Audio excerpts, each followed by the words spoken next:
ሰላም ዲናችሁ በያላችሁበት ሁሉ ነገር ሰላም ነው።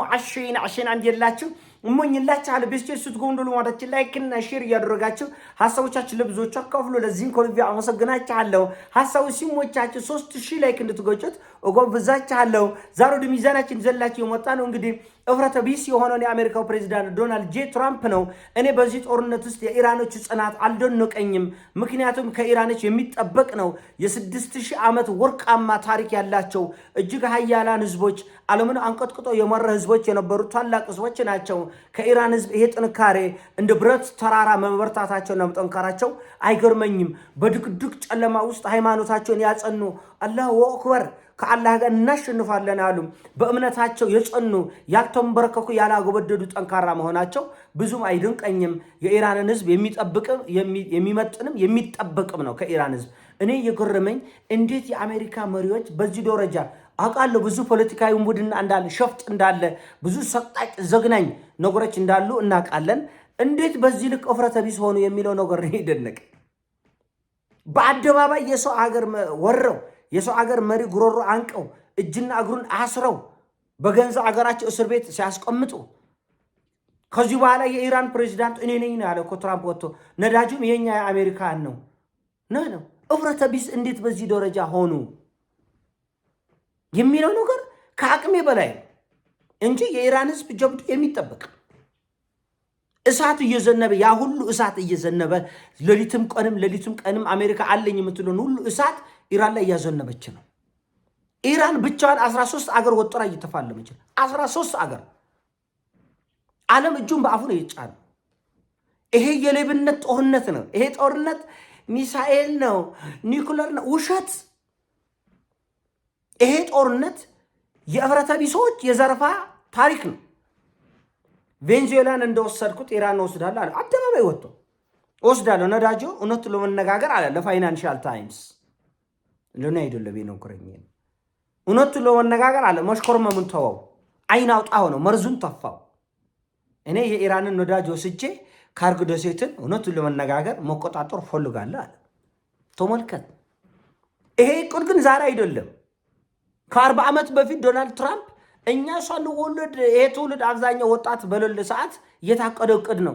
ገና ኢራቅ ሳትወረር አፍጋኒስታን ሳትወረር በፊት ቁጥር 1 እቅዳቸው ኢራን ነበረች። ሊቢያ ሳትፈርስ፣ የመን ሳትፈርስ፣ ሶሪያ ሳትፈርስ በፊት ቁጥር 1 ምራቃቸውን ያዋጡት ለዋጫች ያዝረወረቡት በኢራን ነዳጅ ጉዳይ ላይ ነው። የኢራን ነዳጅ 85 ሚሊዮን ጋሎን አንድ መርከብ እየጫነ ይወጣ ነበር ከኢራን ነዳጅ ላይ። አንድ የቻይና ግዙፍ መርከብ ከተማ በሉት 85 ሚሊዮን ጋሎን ነዳጅ ይጭን ነበር። ይሄንን አሜሪካኖቹ ከ40 ዓመት በፊት ምራቅ ሲውጡበት ሲከጅሉበት አይናቸውን ጥለው ሳቅሎጮልጩበት የነበረ ጉዳይ ነው እና በጣም ነው የሚያስዋፍራቸው። በጣም ተመልከት። እንግዲህ አሁን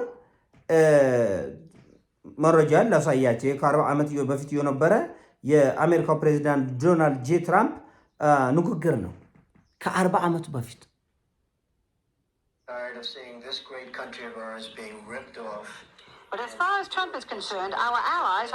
ተመልከተ። ይሄ እንግዲህ እንትን ነው ዶክመንታሪ ቀርበው ከ40 ዓመት ለምንድን ነው የባህር ላይ ያለውን የኢራንን ነዳጅ ማንወስደው ነው ሜዳ። ተመልከተ። እንዴት አድርገን ነው የምንወስደው? ወረራ ነው ወይ? የሰው አገር ሄደህ ልትዋጋ ነው ወይ? እና ዶካማ በመሆኑ ምክንያት ጦርነት ውስጥ በቃኝ። እንደውም ይሄ ወሬ መስማት ራስ ያስጠላኝ።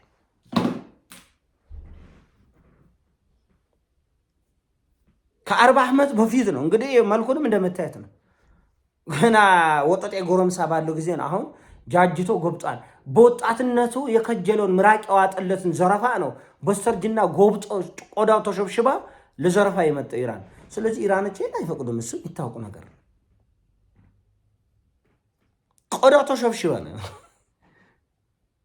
በህፃንነቱ በወጣትነቱ በጉርምስና ያሰበው እቅድ በሽማግሌ እንግዲህ 40 ዓመት ነው የፈጀ የኢራንን ነዳጅ የመዝረፍ እቅድ።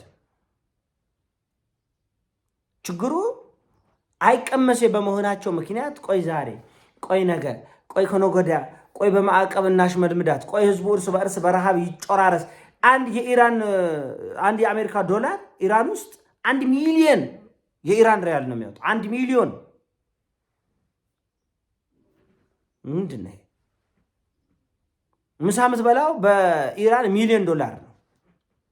አንድ ሰው ምሳ በልቶ $1 ሚሊዮን ሪያል ከፍሎ ይሄዳል። የኢራንን ብር ምን ያህል ገንዘባቸው እንደወደቀ ተመልከቱ። በዚህ ሁሉ ማዕቀብ ውስጥ አልወድቅ ሲል ይሄ የብረት ተራራ የሆነ ህዝብ ምን አደረገ? ወደ ወረራ ገባ። በቃ ትዕግስታቸው አለቀ። 40 ዓመት ሙሉ ታገሱ፣ 50 ዓመት ሙሉ ታገሱ ይሄን ለመዝረፍ አልሆነም። የኢራን ህዝብ ቀዳዳ ሊሰጥ አልቻለም። አሁን ይሄ ካርግ ደሴት የሚባለው 8 ኪሎ ሜትር ነው። ወደዚህ ምንድነው ማለት ስፋት ነው ማለት እንደዚህ ደግሞ ሮዝማት ደግሞ ከ4 እስከ 5 ኪሎ ሜትር ነው። ከኢራን 25 ኪሎ ሜትር ርቀት ማለት ከዚህ ደብረ ዘይት አይነት ማለት ነው። አይሞላም እንደውም እና የዛን ያክል ርቀት ላይ ያለ ቦታ ነው። እጅግ በጣም ስትራቴጂክ ቦታ ነው። መርከቦች ነዳጅ በቀላሉ ጭነው መውጣት የሚችሉበት ቦታ ነው።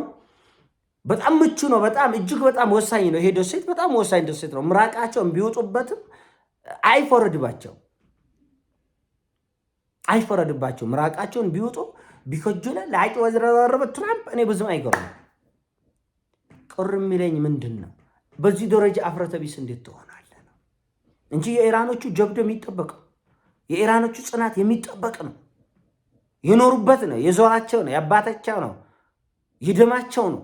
1000 ዓመት በደም ከደም ወደ ደም እየወረሱት የመጡ ነው። ጀብዱን አይደንቆኝም። ሱቅ ከፍቶ እኮ ነው አላህ ሰላም ሲያመጣ ትከፍለኛለህ እያሉ እኮ ነው። ሱቅ በሙሉ የኢራን ሱቆች ክፍት ናቸው። ውሰዱ፣ ሰላም ሲሆን ትከፍላለህ። በዚህ ሁሉ ድቅድቅ ጨለማ ውስጥ ወጥቶ አላሁ አክበር ሃይማኖትን ከጀብዱ ጋር ከሀገር ፍቅር ጋር ማዋሃድ አለ። እኛ ሀገር ዱቄት እየደበቁ እኮ ነው። ፎትፎተ ብላ ውስጤ እንትን ብላ አብኩተ ጠፍጠፈ ብላ እኛ ሀገር ነጋዴ ዱቄት እየደበቀ ነው። መኮረኒ ስንት ብር ነው የጨመረ? እስቲ ቤተሰቦች እስቲ ሰፈራችን ላይ ዱቄት ስንት ነው የጨመረ? መኮረኒ ስንት ነው የጨመረ? ሎፋስታ ስንት ነው የጨመረ? እስቲ እንደ ኮሜንት ላይ ጻፉልኝ። እስቲ ያሳፍራል ነው እንግዲህ 3500 ኪሎ ሜትር ርቀት ላይ ያለ የኛ ነጋዴ የኛ ህዝብ ነዳጅ ቤተሰብ ታሞባችሁ ምጥ ላይ ቤተሰብ ኖሮ ባካችሁ ለፈጣሪ ብላችሁ አስቀድመኝ ብትል ጦርነት ይነሳል። የታመመ ሰው ሊሞት ያጣጣረ ሰው ሆስፒታል ለወስድ ነው ባካችሁ 20 ሊትር 10 ሊትር ነዳጅ ጣል አድርግልኝ ብትል የተሰለፈው ወጣት ወጥቶ ይጨፈጭፋል በዱላ። ክፉ ቀን ያምጣ እዚህ ሀገር። እውነቴን ነው የምላችሁ ክፉ ቀን ያምጣ እዚህ ሀገር። ይለያል። እኔ ምን አይነት እንትን ውስጥ እንደገባን እኔ አላውቅም። ይለያል ነው ማለት የኛ አሁን ያለንበት የስነ ልቦና መዋቅር በጣም የሚያስፈራ። መረዳዳት፣ መደጋገፍ 4000 ኪሎ ሜትር ላይ ጦርነት አለ ተብለው እዚህ ልትበላላ ነው እንዴ? ልትነካከስ ነው እንዴ? እመነኝ አሁን እግዚአብሔር በሰላም ለዚህ ያድርሰን። አሁን ለፋሲካ ጾም ቦሬ 150,000 200,000 ካልገባ ምን አለበልኝ። ዝም ብሎ መካከለኛ 70,000 80,000 ይሰጥ የነበረው 200,000 ይሸጣል። ለማየት ያብቃችሁ። ለምን ምቆኛ ነው? ለስሙ ነው ክርስቲያን ምትባለ እንጂ አንተ በዓል የወንድሞቼ ነው። በቃ ነዳጅ አግኝታ አምጥተሃል። በቃ አይደለም እንዴ? አግኝታ አምጥተሃል። ባለው ዋጋ አምጥተሃል። 10 ብር ነው የጨመረ። ከብት ላይ 70,000 መጨመር 100,000 መጨመር ነውር ነው።